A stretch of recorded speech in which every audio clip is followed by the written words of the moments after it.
And this is the final race in the round of 12. It's an elimination day. It's a cut day. Who will be the 8 drivers who make it through to the next phase of these playoffs? It's time to bring the action here in Charlotte, North Carolina. Let's go at the Roval. Greg Biffle, the honorary starter, and see Shane Van Gisbergen get away to a good clean start. Here comes Logano. You heard the pre-race pep talk, and he's on it straight away. First stage, only 25 laps. The aggression high right away. You see the yellow banners on the top of the windshield. That is a great way to signify a playoff driver. And they are looking for spots and spots right away. Allmendinger on the attack. This is the new section. Turn 5, climbing a hill right here. Now they're going to go down into turn 7. The left-hander, 180 degrees, 45 miles an hour. It's got to feel stopped inside the race car. A lot of contact. And as you can see, the options it gives the drivers, though. You can try the top, you can try the bottom. That was a lot of respect shown right there early in the race. Early positional changes. Allmendinger lost a few, got one back. Tyler Reddick started from the front row. He's now gone from 2nd to 5th in that 45 Monster Camry for 23-11 Racing. Back section chicane. Does everybody get through okay? So far, so good. So much change to the track. We haven't even discussed that chicane. One of the toughest sets of corners in NASCAR. Everybody got through. Now we're going to see our first look at this front stretch chicane at speed with the new curbing. Shane Van Gisbergen, Joey Logano, Kyle Larson, AJ Allmendinger, Tyler Reddick. Austin Cindric is in the same boat as his Team Penske teammate, Joey Logano. They have to have a great day to advance. And given the fact, here goes Larson on the inside at 7. Well, that's what we saw all day yesterday, but look what Larson did. When he ran in there, he overdrove the corner, and he just shoved Joey Logano completely out of the way. Joey Logano lost 3 spots, and I can promise you, that guy in that 22, he is hot right now because he just got abused. Allmendinger and Reddick were there to pounce. Reddick is on the inside. Allmendinger's got the preferred line through that back chicane. Reddick comes out in front, though. Let's take you back and show you something that went down with playoff driver Alex Bowman. Here's the 48. Keep your eye on the Ally Chevy. Whoa! Wow. That just launched. You can see what happens. There's no visibility, right? He's right behind the cars in front of him. He turns. He doesn't even know he's getting ready to hit those curbs. And in some ways, does that make it simpler behind the wheel? When there's only one strategy, go for the win. Don't worry about stage points. Well, nothing's simple right now because Chase Elliott's had enough. Chase wants this spot, and Cindric's holding him up. That patience has run out for the driver of the UniFirst Chevrolet, the 9 of Chase Elliott. Reading on the radio, Alan Gustafson continues to coach his driver that he believes they will be better in the long run. So I think that is adding to some of the patience we saw. But as you can tell, finally the 9's patience is there. I even think Cindric knows it. Cindric almost conceded the position there in a good spot where he wouldn't lose a spot to the 23. All by himself. Wasn't tagged, and unfortunately the United Rentals Ford goes all around. Yeah, we mentioned Briscoe and the struggles that he's had so far this weekend. Well, his teammates, they have all struggled as well. None of them have good pace here this week. Look at Keselowski's got a run on the inside of Bubba Wallace. Great work by the 6, the RFK Ford. So you see on the bottom left, penalty for the 23 of shortcutting the course. Let's see if he serves the penalty here in the backstretch chicane. It looks like he is, so he's going to have to come to a complete stop. NASCAR tells you that the lap previous you shortcutted. This is serving the penalty. Stop, go. It costs you somewhere between 6 and 8 seconds, depending on how you do it. Here's the shortcut. Front stretch chicane, he turns in, and we're going to pause it basically right here. So basically, these tires have to touch this area. They have to stay on the red and white, your left side tires. Once they get too far off the racetrack, once you can see that blue curbing between the red and white curbing and the car, that means all 4 tires on the non-racetrack side of the chicane. That is clearly a shortcut for Bubba Wallace. Yep, so there you go. The 13 comes to pit road. 45 of Reddick stays on the racetrack. It's going to be valuable 10 points for Reddick. I don't think Reddick and Elliott could ask for a better first stage. Logano as well, running second. Remember, he came in 13 points below. So while Elliott's not gaining much on Logano, Logano gaining a chunk on Hamlin and Bowman, the two drivers you pointed out. And also the deal with Denny Hamlin's running 27th. Right. He does not have pace.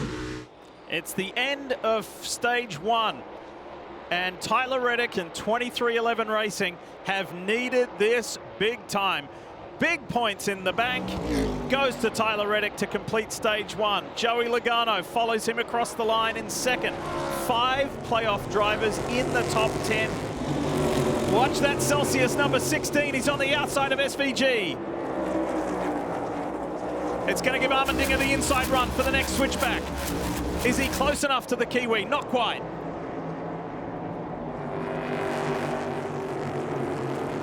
William Byron well placed. Daniel Suarez on the attack in the 99, just outside the top 10. It's a must win for the Mexican driver. 77 of Carson Hocevar again, showing how multi-talented he is on a variety of circuits. The 21-year-old in his rookie season. There he is. Somebody is around. And the 3 of Austin Dillon. 45 of Reddick. That was what we were talking about. Nosed in behind him, gives up a ton of positions. The stage 1 winner got jammed up at turn 7. Now he's got to play the catch-up game. Yeah, it didn't look like a lot of damage on the 45. The 3 of Austin Dillon trying to get refired. He's able to do it. Oh. Got into the back of Bubba Wallace. That checked him up, and then Alex Bowman got into the back of the 3 and got him spun around. The problem isn't the contact with the 3 that was spinning. It was the contact earlier. Watch the 45 jump out of line here, Jeff, and then catch wheels. Watch right here. He's got the rear tires lacked up. He's out of control. Boom, right there into the 11 car with his right rear. I mean, the back of the car had to be, what, a foot, 18 inches, 2 feet off the ground? Oh, this is going to be just so violent. Listen to this onboard. That was an endo like on a motocross bike. And now you have to wonder if there's damage on the 11 car as well. You see, he was just in there. The 3 was spun out. I'm not so sure that he even knew the 3 was spun out. He did, yeah. Now he's on the brakes. The rear tires are locked up. He's out of control. Big contact. Look at the left rear of the 3 car. I mean, the 11 car. How much damage does he have? Ugh. Under caution. And unfortunately, the playoffs picture and story for Chase Briscoe, who celebrated with his wife Marissa the birth of twins earlier this week. That was the joyous moment. Right now is not so joyous. They wanted to check to see how far out his steering was, so they did check that. They put 4 Goodyear tires on Hamlin, and he left. Meanwhile, Tyler Reddick, they have determined that the right rear toe link is bent. Whoa, aggressive move by Bill. Oh, Keselowski around. And it's caused a traffic jam. Briscoe's at the back of it. Haley's in it. And Brad Keselowski facing the wrong way at turn 7. Hey, come on. Well, you want to talk about aggression. Here's the 15 of Kaz Gralla, the 43 of Jones, the 38 of Gilliland. Contact 3 wide was tough for sure. 43 and 15 run into each other a few times over there. They're still beating and banging very similarly painted cars. How about Gralla from the apron into the 43? And then, Jeff, we come into the front stretch. A little payback coming here. Some hostilities at the Roval. Eric Jones pushing Gralla. Says, you want to race me rough? It can go 2 ways. And this is what happened to the Busch Light machine of Ross Chastain. Now I know why I went around so quick. The desperation from the 99 to stay alive in these Cup Series playoffs. Daniel Suarez alongside Joey Logano. He's on the wrong side, headed into that rear chicane, but if he can hang tough, which he does, but Joey's equally tough. And here comes AJ Allmendinger, 3 wide on the exit of that chicane. That's what I love. 2 guys are battling. You think there's no room. Allmendinger's, oh, here we go, 3 wide. This should work great. Ryan's with you watching. Ryan's with you watching. How about Suarez? Pushes his way through, finally gets there. Logano's getting roughed up by the dinger. Elliott's in the mix, and here comes Ryan Blaney, who's had somewhat of a quiet day, but he sits in the top 10 and will get at least a stage point if he stays there. Chase and Blaney, like, they just don't want to engage in this. No. Like, I'd like to get through, but how do I get through without getting caught up in this? Yeah, check this action out. This just happened. Logano into the back. Look, just moving him out of the way. Allmendinger going 3 wide, taking advantage of it. Uh-oh. Oh, now he's back to you. Uh-oh. Chase Elliott became Joey Logano's best friend right there because he got Suarez away from him. He has older tires than almost everyone he's racing, and they're all taking advantage of it. Show you, I believe. Oh, contact! Whoa. Now, look, Suarez is going to serve a penalty right here. He's going to self-impose that penalty. I think I would have made NASCAR make that call. Because he was pushed out there. Correct. Right? Coming into this race, nobody had earned more stage points or more postseason points than Alex Bowman. He's going to maximize again. First stage win on a road course gives him 10 points. Bonus. That was big. And Logano capitalizes too.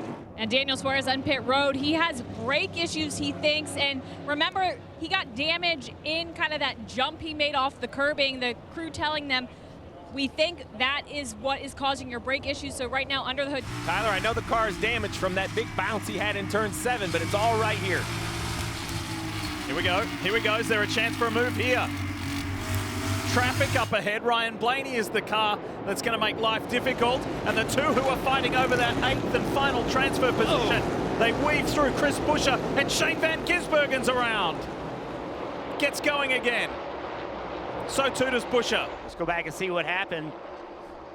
Carson Hocevar just nailed SVG.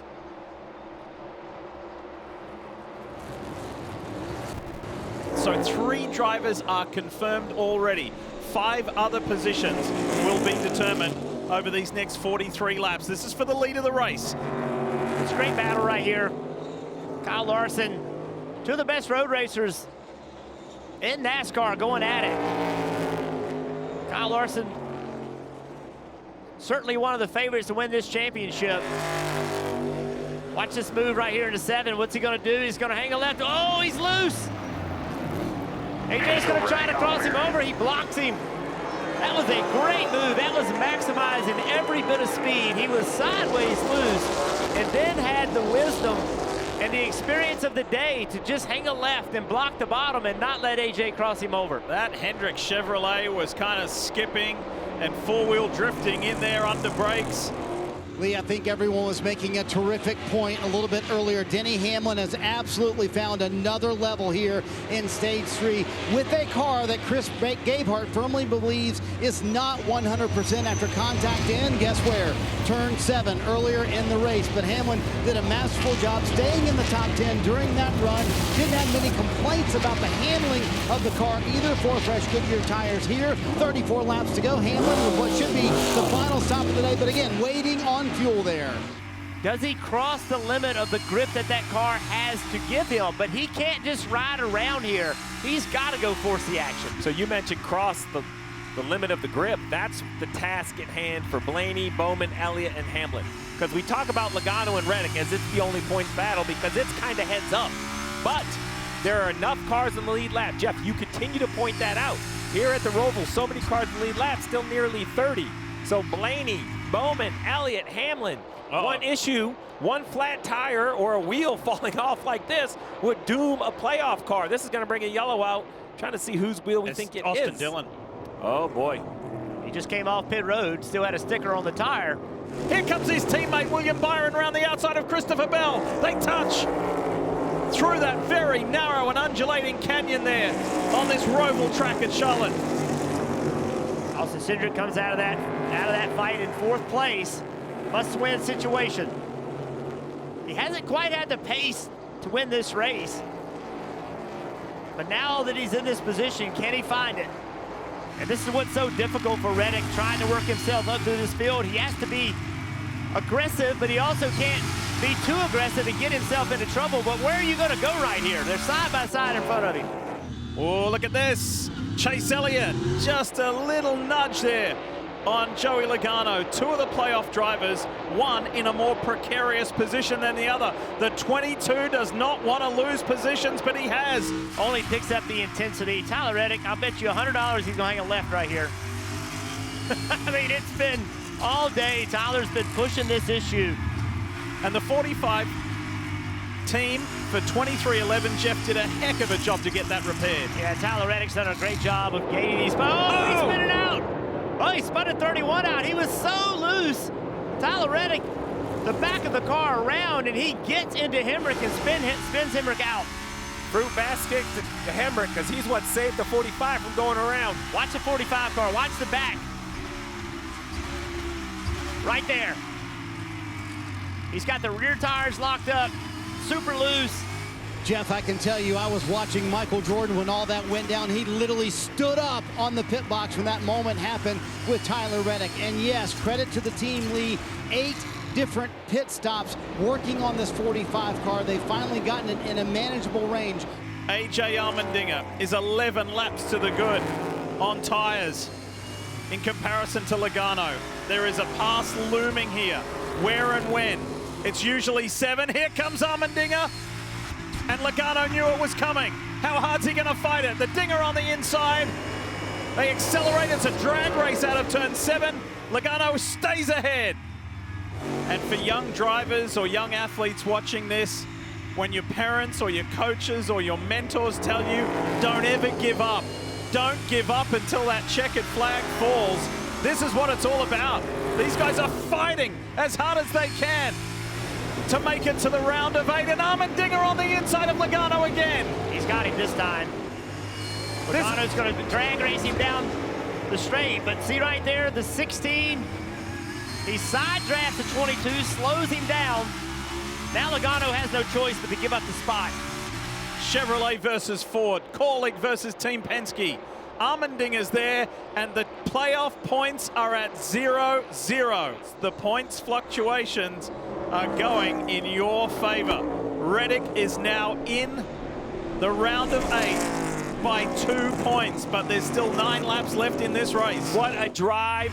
Billy Scott brings him down pit road for fresh tires. He's gained 14 positions since the restart. North, watch your bottom exit. Half lower, half lower. If I can just half lower, you're clear. Think about Paul Wolf and the 22 team. Everybody at Team Penske, they've worked so hard.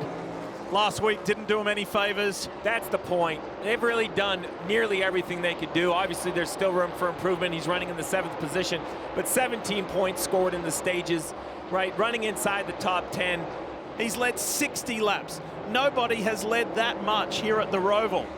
And now there's just 1 lap to go. 2.25 miles before he's got another career victory. Christopher Bell isn't close, but he's close enough that the 5 has to be very careful with this 99. You don't want to make a mistake at this point. You see maybe 25, 30 car lengths back. I mean, it's a big, big gap.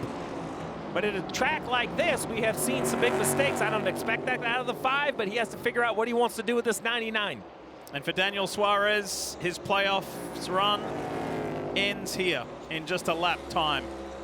The 99, the sole rep for Trackhouse as he waves Larson by on the inside. It's been a good run, an interesting run, but it's over for Suarez. It is far from over for Kyle Larson. The last time, the only time he's won here at the Roval, interestingly enough, was the year that he became a NASCAR Cup Series champion. Is that an omen for Kyle Larson and the HendrickCars.com Chevy team?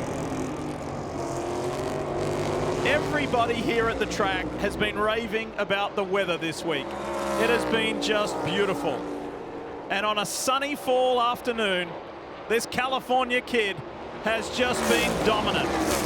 He made up 4 positions on the opening couple of laps, and that was an omen.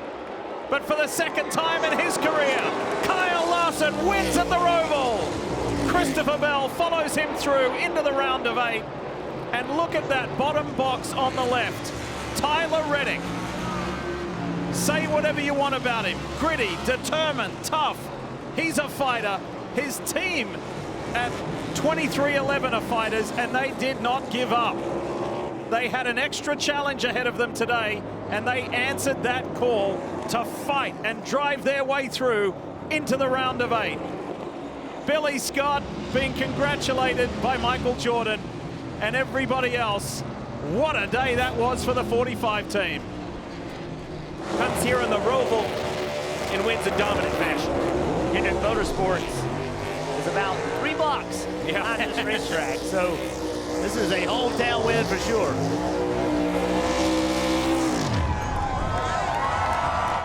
Hi, I'm Parker Kligerman. For more access like this from Pit Road, be sure to click and subscribe to the Motorsports on NBC YouTube channel.